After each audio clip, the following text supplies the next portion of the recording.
성경 말씀 마태복음 20장 말씀 보겠습니다. 마태복음 20장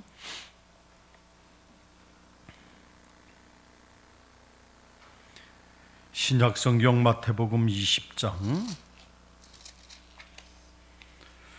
28절 한 절만 우리 봉독을 하겠습니다. 마태복음 20장 28절 우리 다 같이 말씀 함께 봉독합니다. 인자가 온 것은 섬김을 받으려 함이 아니라 도리어 섬기려 하고 자기 목숨을 많은 사람의 대속물로 주려 함이니라. 아멘. 우리 다시 한번 봉독합니다. 시작. 인자가 온 것은 섬김을 받으려 함이 아니라 도리어 섬기게 하고 자기 목숨을 많은 사람의 대속물로 주려 함이니라. 아멘. 기도하겠습니다. 우리 하나님, 오늘 거룩한 주일에 이렇게 또 하얀 백설이 온 땅을 뒤엎은 가운데 하나님 앞에 거룩하게 예배하게 하심을 감사합니다. 하나님, 코로나가 더 기승을 발해서 이제 또 사회적 거리두기가 강화된 가운데 이렇게 오늘도 하나님 앞에 예배할 수 있게 하시니 참으로 감사를 드립니다. 우리 믿음 변치 않게 하시고 우리 믿음이 어떤 경우에도 하나님 앞에 예배하기를 힘쓰는 우리 모두가 되게 하옵소서. 이 시간도 하나님께서 친히 말씀하여 주시사 우리의 심령에 마음밭에 아루새기는 말씀으로 허락하여 주옵소서. 오늘도 도구로 사용하시는 종 하나님 붙잡아 주시고 우리 사랑하는 성도들의 마음인 옥토가 되게 하소서. 피잠력하여 선을 이루는 축복됨이 염넘치게 하여 주옵소서. 주께 감사하며 예수님 이름으로 기도하옵나이다. 아멘.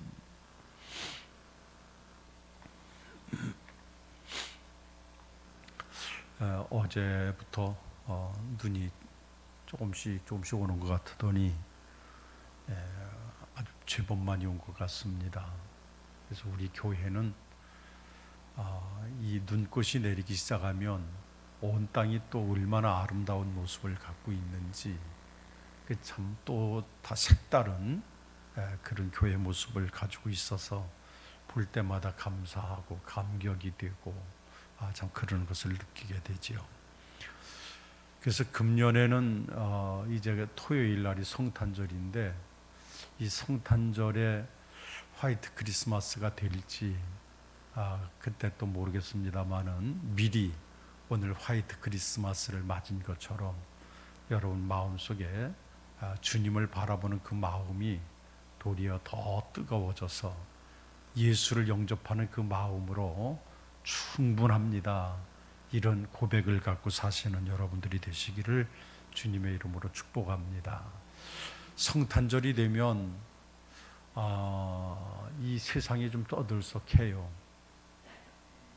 어제는 뭐 좀 상품을 좀 사러 나갔었습니다. 상품을 사러 좀 나갔더니 요 가양동으로 갔더니 참 극명하게 대비되는 현상이 하나가 있어요. 그 다리를 건너가면은 거기 경향교회라고 하는 큰 교회가 있지 않습니까? 그 경향교회에 있고 또 그 맞은편 쪽에 보니까 일반 상가 건물인데 그 건물 앞에 나무에다가 아주 추리를 멋지게 해놨어요. 근데 이렇게 비교해서 보니까 교회에 달아놓은 추리는 왜 이렇게 초라한지. 그 교회는 큰 교회고 그런데 뭔가 좀 초라한 느낌이 들고 오히려 나무에다가 저쪽 그 일반 건물 앞에 있는 나무에는 얼마나 화려하고 번쩍번쩍 하는지 정말로 크리스마스가 온 것 같은 느낌이 들어서 두 개가 딱 대비가 되는 거예요. 그래서 이 참 오히려 세상 사람들은 이유를 알지도 못하고는 하겠지만 성탄절 크리스마스라고 해서 저렇게 휘황찬란하게 추리를 하는데 교회는 또 그 모습이 점점 줄어드는 것 같은 그런 마음이라 참 안타까움이 있습니다. 물론 우리 교회도 금년에는 안에는 좀 그런 대로 해마다 하는 대로 했는데 바깥은 많이 고민을 했어요. 추리를 이거 바깥에 해야 되나 말아야 되나 고민을 했습니다. 근데 제 마음속에 참 안 좋은 마음이 들어왔던 거예요. 뭐 밤에 불 켜놔봐야 우리 성도들이 밤에 오는 것도 아니고 누가 밤에 와보는 것도 아니고 뭐 굳이 뭐 그거 해야 될 필요가 있을까? 올해는 하지 말까? 이런 고민이 되다가 또 여러 가지 또 정비하고 하려니까 좀 귀찮기도 하고, 그래서 여러분들이 추리 어떻게 할까요 하는데 선뜻 대답이 나오질 않아서 올해 바깥으로는 추리를 안 했습니다. 그랬더니 또 괜히 마음이 허전하고 섭섭하고 그런 거예요. 그래서 우리가 성탄의 의미를 잘 알고서 무엇이든지 하면 좋겠다, 이런 마음을 갖고 오늘 예수님이 오신 성탄절을 맞이하면서 한번 오늘 귀한 말씀을 전하려고 그럽니다. 우리가 4주간 동안 대강절을 보내면서 이 대강절이라고 하는 것은 세상에 오시는 예수님을 맞을 준비를 하고 기도를 가지고 준비하는, 기다리는 기간인데, 이제 그 예수님이 오시는 성탄절이 가까이 다가왔습니다. 오늘이 대강절 마지막 주일이지요. 이렇게 성탄절을 맞이하게 되면서 예수님의 오신 특징을 우리가 잘 새기지 않으면 정말로 무엇을 하더라도 왜 이렇게 해야 되는지 알지를 못합니다. 아무리 휘황찬란한 추리를 만들어 놓았어도 예수님이 오신 목적을 알지 못하면 무슨 의미가 있겠습니까? 그렇잖아요. 아무리 휘황찬란하게 무엇을 준비한다고 하더라도 예수님이 오신 목적을 제대로 알지 못하면 그건 아무 의미가 없을 거예요. 오늘 예수님이 오신 목적을 보면은 3가지 특징을 가지고 있습니다. 그 첫째가 예수님은 참 초라하게 태어나셨어요. 참 초라하게 태어나셨습니다. 마구간에서 태어나셨습니다. 예수님이 마구간에 그 말구유에 예수님이 누우신 그 모습을 보면은 얼마나 초라한지, 그런데 초라함 속에 상당한 메시지가 거기에 내포되고 있는 것을 보게 됩니다. 예수님의 인생은 평탄한 인생이 아니었어요. 정말로 내가 이 땅에 온 것은 내가 저들을 위해서 죽으려고 하는, 내가 저들을 위해서 오늘 말씀처럼 자기 목숨을 많은 사람의 대속물로 주려 함이라 우리를 위해서 목숨을 내어 주시는 예수님이 오시면서 그 예수님의 메시지는 정말 우리에게 초라한 그 자체로 우리에게 주시는 메시지가 강한 거예요. 여러분, 요즘 우리들은 보면 어떻습니까? 옛날하고는 좀 많이 달라서 아이를 낳을 때라든지 그때는 온 가족이 축복을 해줍니다. 축하를 합니다. 그래서 요즘은 참 출산 방법도 여러 가지예요. 그래서 어떻게 하면 더 해피하게, 어떻게 하면 영광스럽게, 어떻게 하면 좀 더 안전하게 아이를 출산할까. 그래서 아이들이 참 나면서부터 행복하고 축복 가운데 자라게 되지만, 여러분 예수님의 생애를 보시면 예수님은 참 초라하게 태어나셨습니다. 어느 누구도 경험해 보지 않은 말구유에서 예수님이 태어나셨습니다. 그 마구간에서 예수님이 태어나시면서 예수님이 하셨던 그 인생의 길은 바로 나는 이 땅에 죽으러 왔다라고 하는 것을 암시해 주시는 말씀이에요. 죽으러 오신 겁니다. 두 번째, 예수님이 오신 특징을 보면 가장 가난한 집에 오셨습니다. 아주 가난한 목수의 집을 배경으로 해서 태어나셨습니다. 그래서 두고두고 많은 사람들이 예수님을 무시했습니다. 저 가난한 집 거, 저 제대로 먹지도 못하고 제대로 된 삶을 살지도 못하는 저 가난한 사람, 그 목수인 그 아들이라고 하는 것 때문에 예수님은 일생 내내 무시를 당하고, 그리고 어쩌면 주님께서는 두고두고 무시를 당하셨을 것입니다. 만약에 예수님이 부잣집에서 태어나셨더라면 아마 그렇지 않았을 거예요. 만약에 왕궁에서 태어났더라면 어떻겠습니까? 가난하게 태어났어요. 아주 가난하게. 마국간에서 정말로 또 가난한 집에서 태어나신 거기에 좋은 메시지가 있는 거예요. 주님은 이 땅의 모든 사람들을 부유하게 하는 목적이 아니었어요. 내 마음이 가난해야 내가 천국을 볼 수 있고, 내 마음을 가난하게 만들어야 하나님의 나라를 볼 것이다 라고 말씀하는 거예요. 가난하게 만들어야. 이게 너무나 귀한 말씀이에요. 그래서 예수님은 이 땅에 누구보다도 가장 가난한 집에서 태어나신 그런 분이셨어요. 그 세 번째 특징은 아무도 모르게 태어나셨다는 겁니다. 만약에 예수님이 오신 목적이 영광을 받기 위해서 오셨다면, 그 영광 때문에 오셨다면 많은 사람들이 두고두고 예수님께서 영광을 올려드리는 그런 모습으로 사셨을 것입니다. 그런데 수많은 사람들이 영광으로 손짓하면서 예수님을 영접하고 환영한 것이 아니라 아무도 모르게 오셨다는 것입니다. 여기에 귀한 진리가 있잖아요. 예수님이 이 땅에 오신 이유를 오늘 본문 마태복음 20장 말씀에는 아주 보다 분명하게 이야기하고 있습니다. 뭐라고 그래요? 내가 이 땅에 온 이유는, 내가 세상에 온 것은 섬김을 받으려 온 것이 아니라 도리어 섬기고, 그리고 저 사람들을 위해서 내 목숨을 대속물로 주려 함이라, 그렇게 말씀을 하시면서 예수님이 오신 것은 그렇게 오셨다고 말씀합니다.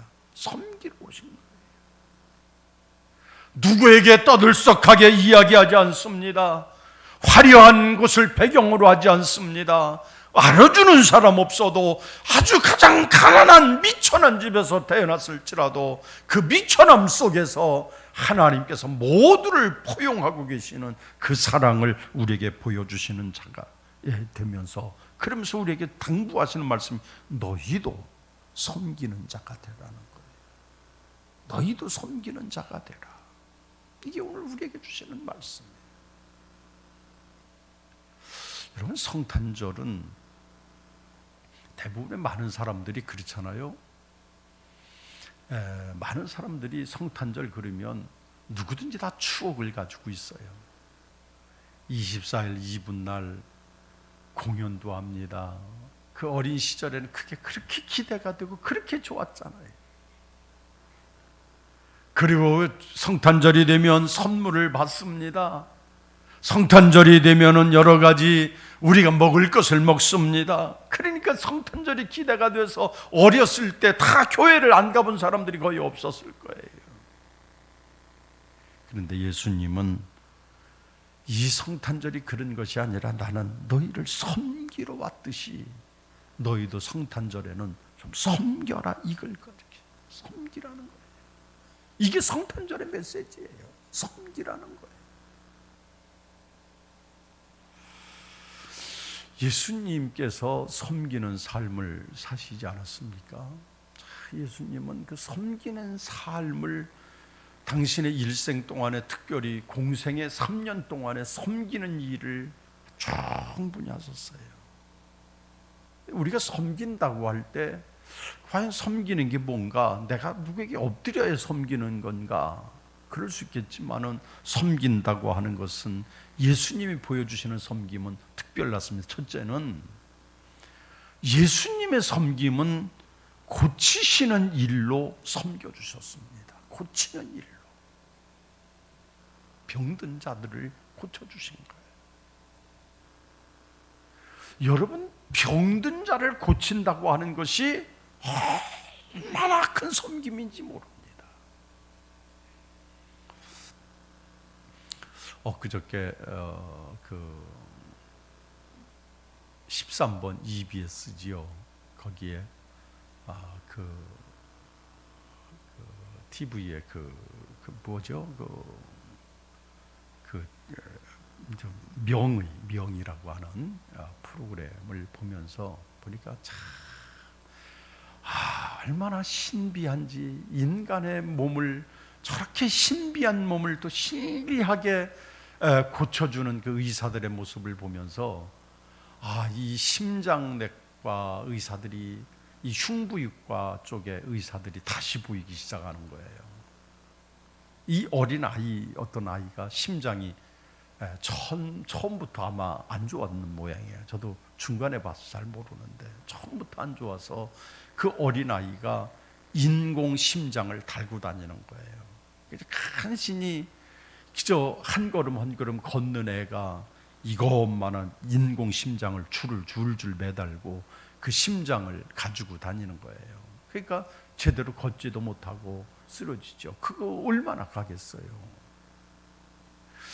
그런데 그때 마침내 공여자가 나타났는데, 그 공여자가 나타나서 그 심장을 그 어린아이에게 주게 된 겁니다.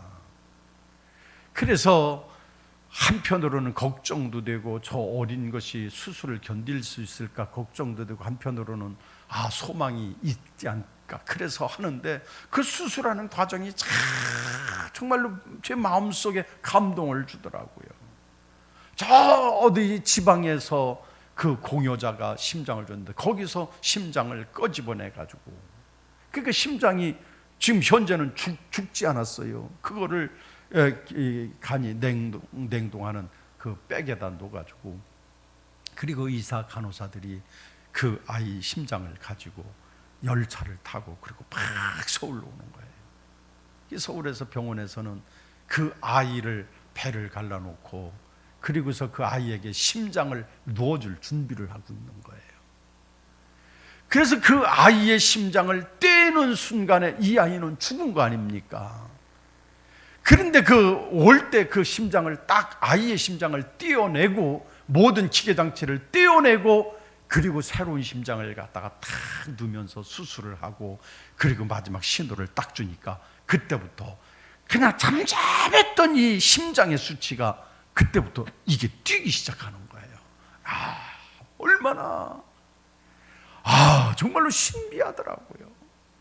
그래서 그 아이가 이제 수술에서 깨어나고, 그러니까 아이가 살아나고, 아이가 건강해졌고, 아이가 이제는 아무것도 달지 않고 그리고서 다니기도 하고, 그런 모습이 보면서 저 가족들은 얼마나 감사할까. 저 아이는 평생을 두고 얼마나 감사할까. 만약에 의사를 가지고서 여보시오, 왜 우리 애를 이렇게 아프게 합니까? 그렇게 따질 사람이 있겠어요? 아마 제가 모르긴 해도 그 가족들은 평생에 그 수술을 해주신 의사 선생님들을 잊지 못할 겁니다. 왜? 나를 고쳐주었기 때문에. 나를 고쳐줬기 때문에. 여러분, 사람이 병든 사람을 고쳐주는 일이 얼마나 그것이 섬김의 최고인 줄을 주님께서 우리에게 보여주신 거예요. 여러분, 원초적인 질병을 가지고 있는 사람이 성경엔 참 많이 있습니다. 나병 환자가 있습니다. 안진뱅이가 있습니다. 혈루병자가 있습니다. 귀신 들린 자가 있습니다. 소경이 있습니다. 전은자가 있습니다. 각가지 원초적인 질병을 가지고 태어나서 일생을 고통 가운데 사는 사람이 얼마나 많습니까? 그들에겐 소망도 없습니다. 희망도 없습니다. 그들에겐 아무 살아가는 의미가 없단 말이에요. 그런데 그를 그 병에서 고쳐주는 거예요. 이거는 최고의 섬김인 거예요. 최고의 섬김. 여러분, 병에서 고침을 받는다라고 하는 거는 최고의 기쁨이면서 이것은 최고의 섬김이에요. 그러니까 예수님께서는요, 이 땅에 공생에 3년 동안 하시면서 예수님이 하신 업적들을 보게 되면 거의 절반 정도가 병든 자를 고치신 거예요. 아니, 병든 자가 고친 게 뭐가 대단하다고요?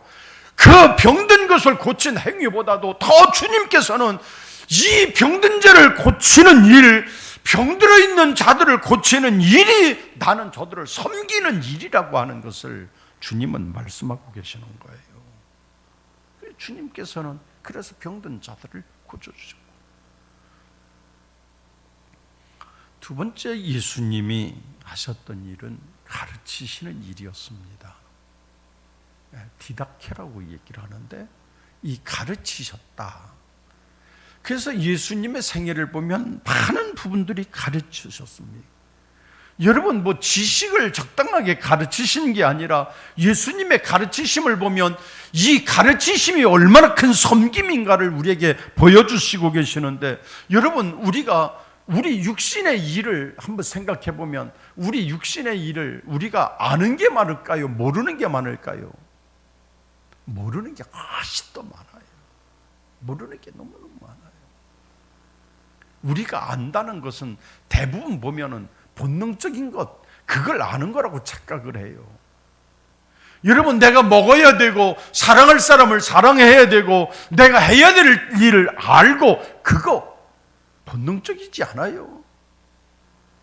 그런데 우리는 육신적으로 살아가면서 정말로 우리에게 있어서 나는 무지하다고 하는 거예요. 정말로 무지합니다. 육신의 세계를 잘 모릅니다. 내일을 모릅니다. 다음도 모릅니다. 이번에 제주도에서 지진이 5.4, 강도 5.4 지진이 나서 벌컥 뒤집혔어요. 그래서 제 친구도 제주시에서 목회를 하는 친구가 있는데, 그래서 우리 다른 친구한테 얼른 전화를 해봤다 그래요. 어떠냐고 그랬더니, 이 제주시는 좀 덜 했는데 서귀포는 많이 흔들렸다. 그래서 조금씩은 흔들렸는데 많이 그랬다. 그래서 제주도 사는 사람들이 상당히 많이 두려워하고 그랬었던 일이 지난 주간에 있었습니다. 그런데 참 사람은 몰랐는데 이 고깃대들이 지진이 오는 것을 알았다는 거예요. 그래서 지진이 오는 것을 이 고깃대가 알고 고기가 대량으로 이동을 하면서 그물에 다 걸려가지고, 그 고기가 제대로 잡히지 않는 고기인데 이 고깃대가 막 그물에 그냥 꽉 차가지고, 그래서 그 고깃대로 인해서 또 의외로 이 지진 나는 것으로 인해서 고기가 풍년이 됐다, 풍어가 됐다고 하는 그 이야기를 언뜻 들었습니다.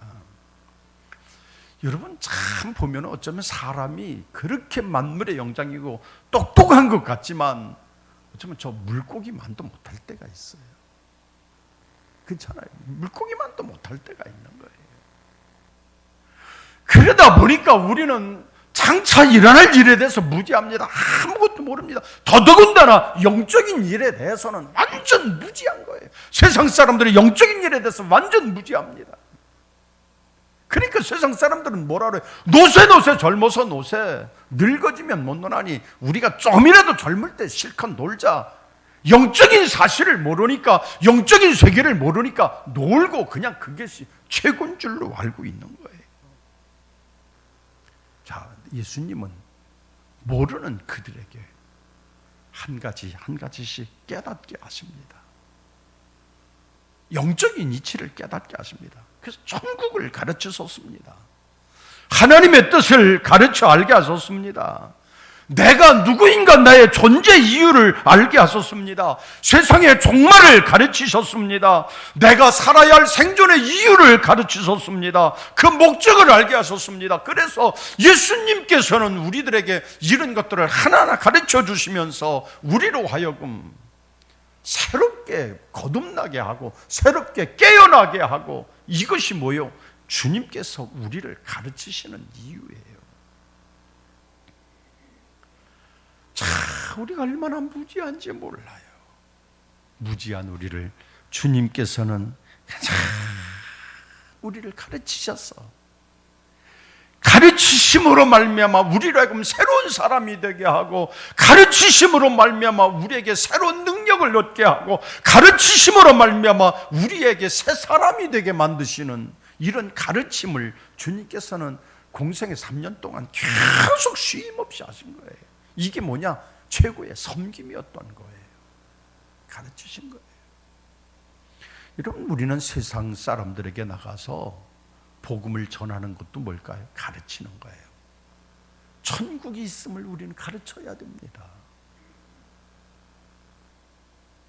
믿는 자에게는 영생을 주시고 불신자에게는 음부의 세력이 있다고 하는 사실을 우리는 가르쳐야 합니다. 이것이 어쩌면 우리가 세상을 섬기는 방식이에요. 세상을 섬긴다고 해서 밥이나 해서 나눠주는 게 섬김이 아니에요. 물론 교회가 참 그게 중요하죠. 진정한 섬김은 그들을 가르쳐 깨우는 거예요. 가르쳐 깨우는 거예요. 이런 선생님들이 아이들을 가르칠 때 얼마나 애쓰고 수고할까요? 그 아이에게 왜 그렇게 가르칠까요?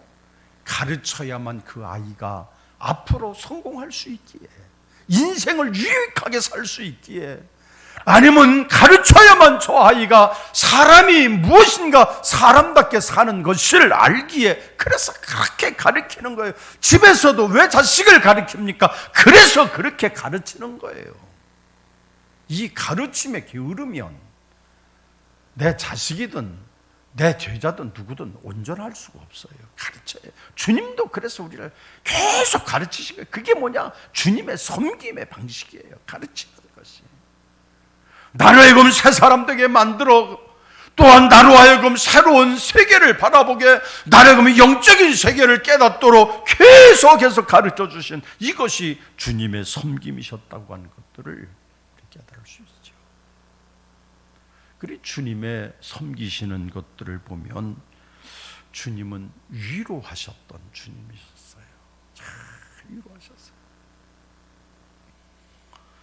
여러분, 사람 마음속에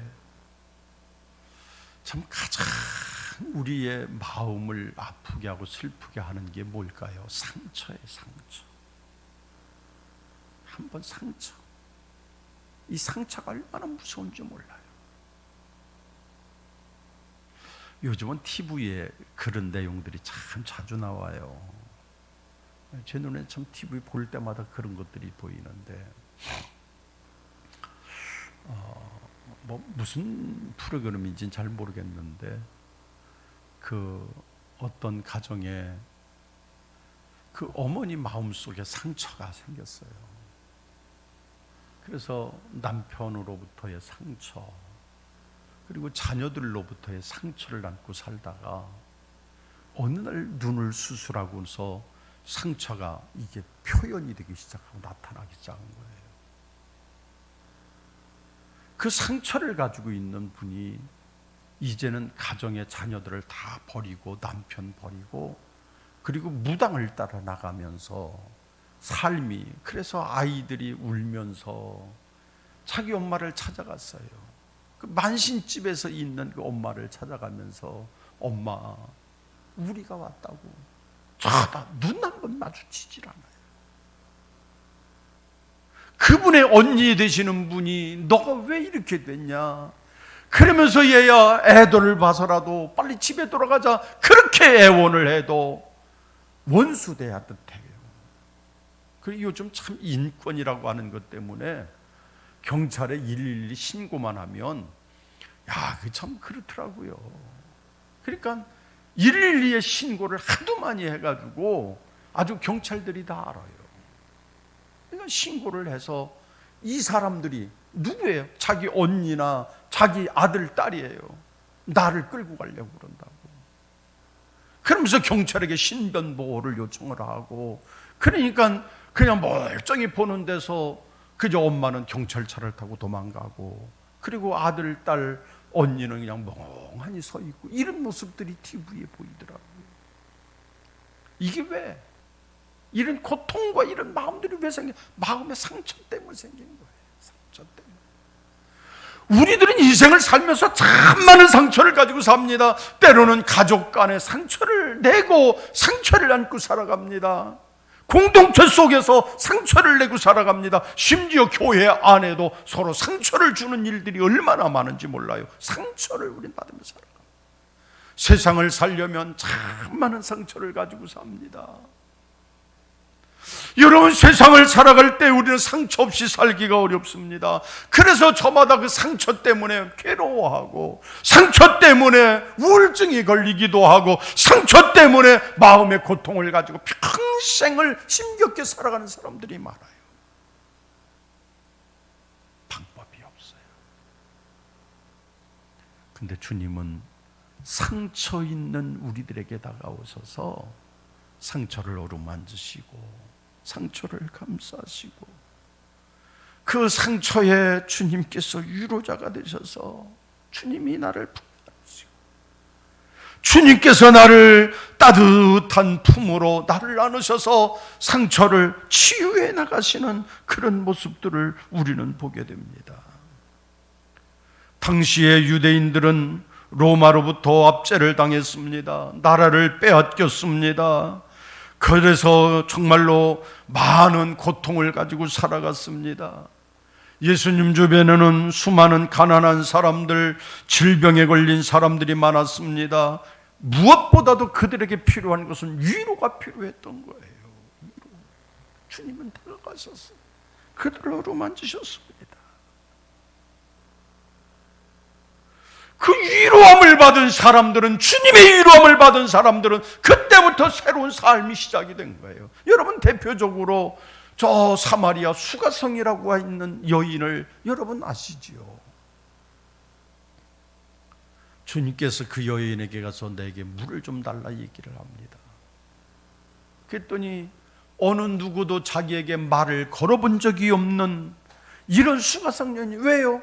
자기 자신이 너무 수치스러운 삶을 사는 거예요. 너무 많은 상처를 가지고 사는 거예요. 여러분, 생각해 보십시오. 결혼을 5번이나 바꿔가면서 했으니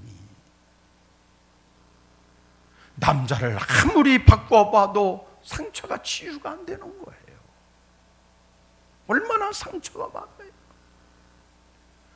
그 마음을 주님이 아시고 그를 어루만지십니다. 주님께서는 그 상처를 치유하십니다. 주님께서는 그분의 상처에 다가가셔서 그분의 마음을 어루만지실 때 그 상처가 치유함을 받아요. 그는 모든 것을 다 버려두고 예수님을 따릅니다. 나는 이제부터 당신을 따르기로 했습니다. 나는 이제부터 당신 앞에 내 인생을 모두 드리겠습니다. 그러면서 수가성의 그 여인은 상처받았던 마음이 위로받는 순간 그는 새로운 세계, 새로운 삶을 살게 됐던 것이죠. 오늘 주님은 위로함 때문에 이 땅에 오신 거예요. 그러면서 주님이 하신 말씀이 너희도 이렇게 섬기라고 하셨어요. 우리는 위로자가 되어야 됩니다. 상처받은 그들의 마음을 위로해 주어야 됩니다. 성탄절에 다른 것이 없어요.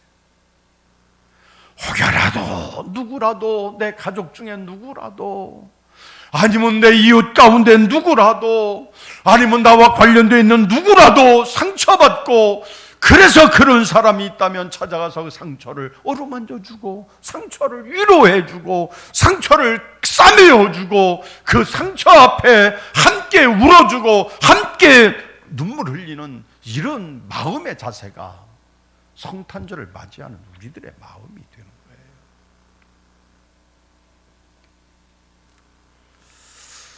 거예요. 우리나라에 참 훌륭하신 분들이 참 많은데, 그 한철아 박사라고 하시는 분이 계세요.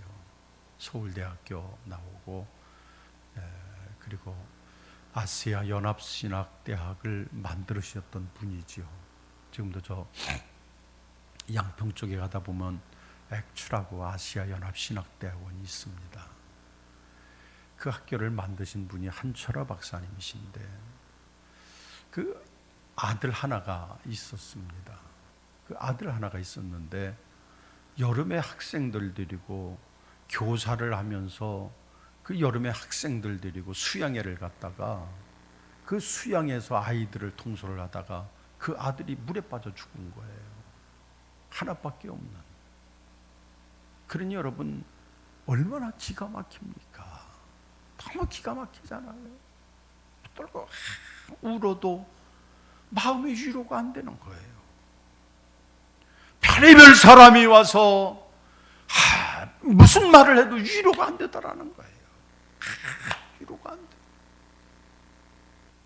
그래서 장례를 치르면서도 며칠 지나는데도 너무 위로가 안 되고 성도들 앞에 설교할 수도 없고 아무것도 할 수가 없는 거예요. 그런데 어느 날 그냥 우연찮게 잘 알지도 못하시는 분인데 교회에 어느 한 분이신데 연세가 많으신 분인데 아무 말하지 않고 한철아 목사님 손을 꼭 잡더니 그냥 하염없이 우는 거예요. 그냥 손을 잡고서 그냥 아무 말하지 않고 우는 거예요. 처음에는 이 할머니가 왜 이러나 이 생각을 가졌는데 그게 위로가 되네. 위로가 되기 시작하더라. 정말로 아무 말하지 않고 손을 꼭 잡고 눈물을 흘리는 할머니를 보면서 마음속에 위로가 되는 거예요. 오늘 우리 그리스도인의 삶이 이런 삶이 되어야 되는 거죠. 정말로 누군가에게 위로자가 되는,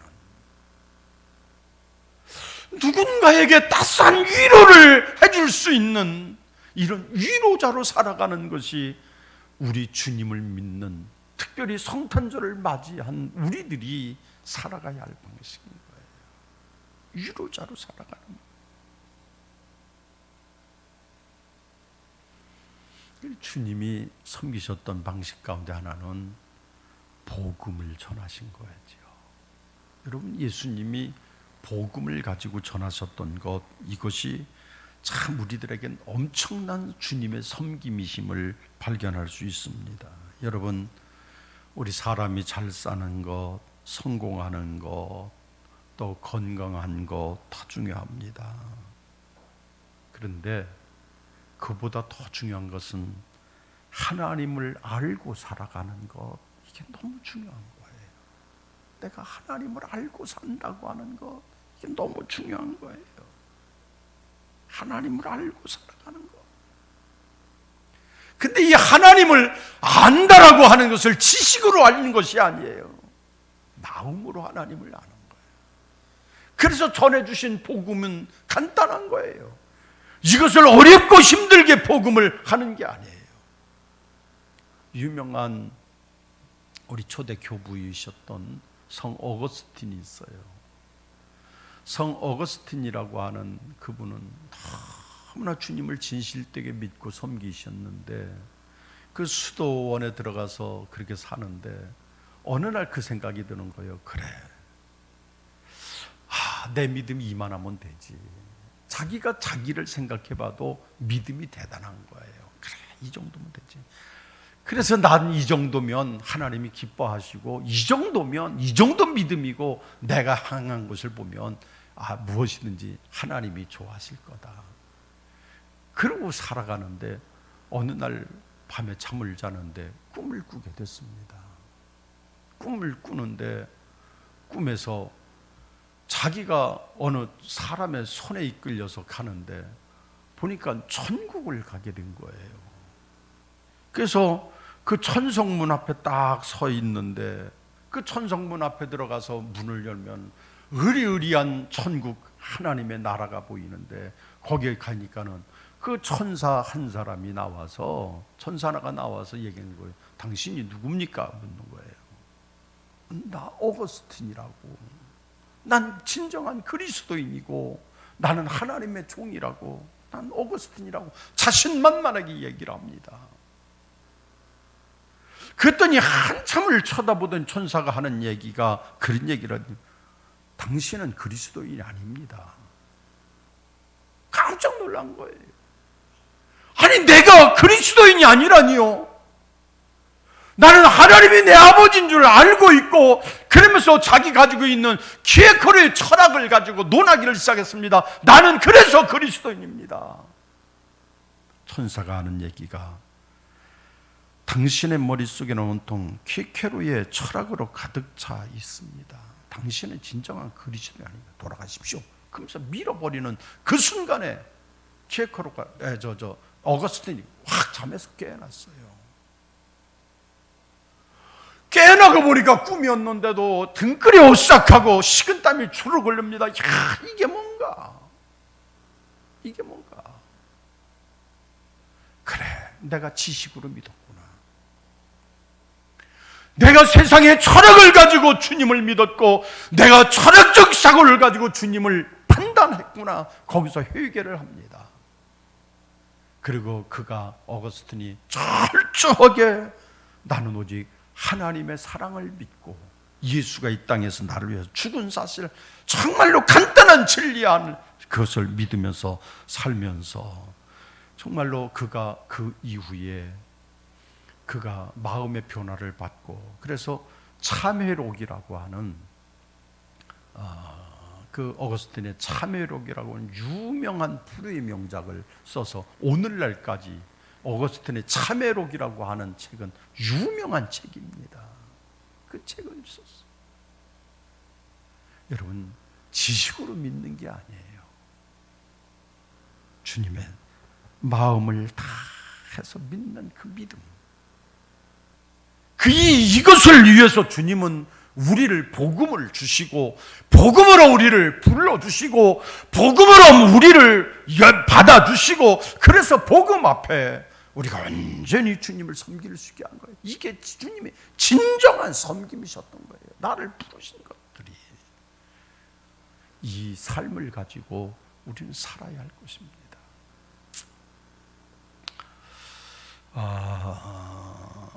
여러분, 하와이 많은 분들이 가보셨죠? 하와이 가보면은 그 주정부 앞에 아마 보신 분 있을 거예요. 다미안 신부의 작은 동상이 하나가 세워져 있습니다. 그래서 다미안 신부의 동상이 세워져 있는데, 거기에 이는 우리 나환자들의 아버지였습니다, 이런 문구를 써놓고 다미안 신부의 동상을 해놨어요. 그런데 이 동상의 내막을 말씀을 드리면, 다미안 신부가 그 하와이 군도 내에 그 섬이 여러 개 있는데, 거기에 몰로카이라고 하는 섬에, 처음에는 그 몰로카이 섬이 나완자촌이었습니다.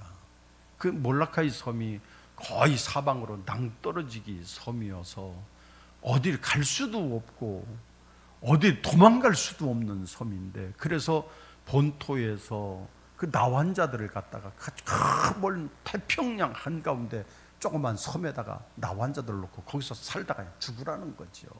그렇게 놓았습니다. 그래서 그 섬이 100여 년 전만 해도 이 몰라카이 섬, 하와이 그 군도가 아주 유명한 데였습니다. 그런데 그때 그 몰라카이 섬은 말 그대로 생지옥이었는데, 그때 그 다미엔 신부가 33살 때였습니다. 신학 공부를 다 마치고, 그리고 내가 어떻게 해야 주님을 전하며 섬기며 살까, 그러다가 어느 잡지에서 난 그 몰라카이 섬의 이야기를 듣고 자기가 가기로 결심을 했어요. 그때가 33살입니다.